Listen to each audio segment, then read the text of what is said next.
Bonjour à tous, Jennifer d'Éco-Vivant. Aujourd'hui, nous sommes en compagnie de Francis Gendron. Francis, bonjour. Bonjour, ça va bien? Très bien, et toi? Absolument. Alors dis-nous, est-ce que tu peux nous parler un petit peu de toi, nous raconter un petit peu ton parcours, d'où tu viens? Absolument. Donc, moi, dans le fond, je viens du Québec et ça a toujours été l'endroit que j'ai adoré.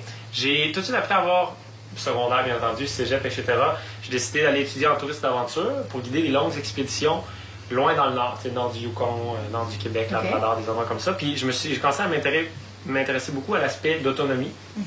Et puis, tranquillement, ça a évolué sur, au lieu d'être juste l'autonomie temporaire, comme partir 30 jours ou des choses comme ça, je me disais, comment on ferait pour avoir plus d'autonomie juste dans la vie en général, puis se reconnecter un petit peu plus avec les besoins de base aussi. Donc, dans mes recherches, je suis tombé sur les Earthships, qui était un type de bâtiment écologique qui m'intéressait beaucoup, qui utilisait des matériaux recyclés et naturels pour créer cette autonomie-là qui m'intéressait, spécialement pour les besoins de base, donc eau, un endroit où vivre et la nourriture.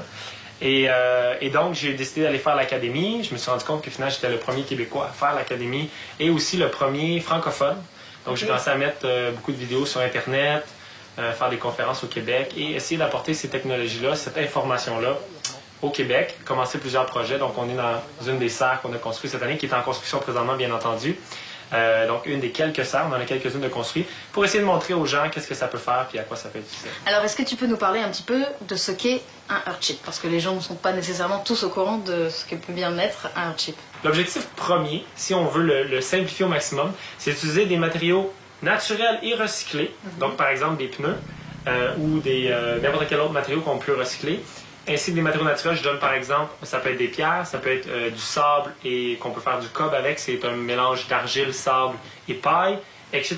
Le bois, bien entendu, donc des ressources renouvelables et naturelles. Pour créer un environnement, donc l'agencer tout ça stratégiquement pour que ça interagisse avec les phénomènes naturels, comme par exemple le soleil, le vent, la pluie, etc. Et que c'est cette interaction-là qui produit tout ce dont on a besoin, c'est-à-dire de la chaleur, un endroit où vivre qui a de la chaleur, de l'eau pour boire et faire tout ce dont on a besoin, et la nourriture. Une autosuffisance. Exactement. Donc ici, on voit, on est dans une serre solaire passive Earthship. L'idée, pourquoi c'est, dans le fond, la raison pourquoi j'ai décidé d'aller avec les serres au lieu des maisons au départ au Québec, c'est probablement que c'était pas du tout connu. Donc le temps que ça se fasse connaître, une serre solaire passive, c'est un investissement, c'est une fraction de l'investissement de, par exemple, une maison. Puis pour pouvoir essayer plusieurs choses aussi, le perfectionner pour que ça fonctionne mieux au Québec, apprendre au plus de gens possible à faire des murs en pneus. C'était quelque chose que presque personne ne savait faire au Québec. Maintenant, on parle de peut-être 200 personnes qui savent en construire déjà, après juste une été. Donc, mon but, c'était d'en faire plusieurs. Puis aussi, juste au niveau des lois de la construction, pour des maisons, c'est beaucoup plus complexe, bien entendu, que pour une serre, par exemple. Donc, juste pour qu'on puisse en faire là, dès cet été. Le plus gros impact qu'on a, c'est pas... Souvent, on pense que ça peut être la technologie ou ces choses-là, mais ce qui est le plus gros impact, c'est chauffer les maisons et la nourriture. Puis le premier, c'est vraiment la nourriture, en fait. C'est le fait que ça vienne de très, très loin.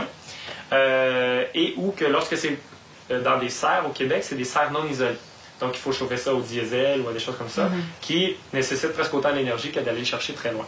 Donc, les serres solaires passives, l'objectif, c'est de démontrer des modèles qui pourraient utiliser soit une fraction de l'énergie ou potentiellement, s'il y a assez de génies québécois qui s'y mettent, je crois fortement que d'ici quelques années, on aurait des serres qui utiliseraient aucune énergie, seulement par l'interaction avec les phénomènes naturels, pour créer un environnement qui ressemble très proche à l'été, au moins 9 à 10 mois par année, potentiellement 12 si justement on a assez de guerriers et de génies qui mettent la main à la pâte. Alors Francis, Éco-Vivant, c'est une plateforme où on réapprend à se servir de nos instincts, à réécouter un petit peu l'environnement, notre cœur, notre corps, un petit peu tout. Est-ce que toi, tu as quelque chose de particulier à toi qui te permet de te grounder ou de te rappeler à l'ordre quand ça va pas ou quand tu défailles un petit peu? Depuis toujours, en fait, j'ai ma routine du matin qui m'aide vraiment à me préparer pour la journée, à me grounder, comme tu dis, mais aussi à juste me mettre dans l'état positif que je veux être pendant cette journée-là. Puis je le sais que les fois où est-ce que je ne l'ai pas fait pendant trop longtemps, je perdais cette énergie-là, puis cette vibe-là, puis cette inspiration-là que je peux créer le matin.